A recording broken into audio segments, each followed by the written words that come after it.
ఆనాటి ముఖ్యమంత్రి విశాఖపట్నాన్ని రాజధానిగా చేస్తాను, ఎన్నికలవుతానే అక్కడే ప్రమాణ స్వీకారం చేస్తానంటే నువ్వు రావద్దు అని ప్రజా తీర్పిచ్చిన రాజధాని నగరం విశాఖ నగరం.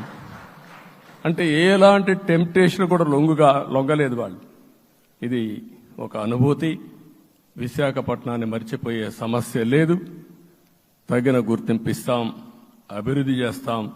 ఆనాటి ముఖ్యమంత్రి విశాఖపట్నాన్ని రాజధానిగా చేస్తాను, ఎన్నికలవుతానే అక్కడే ప్రమాణ స్వీకారం చేస్తానంటే నువ్వు రావద్దు అని ప్రజా తీర్పిచ్చిన రాజధాని నగరం విశాఖ నగరం.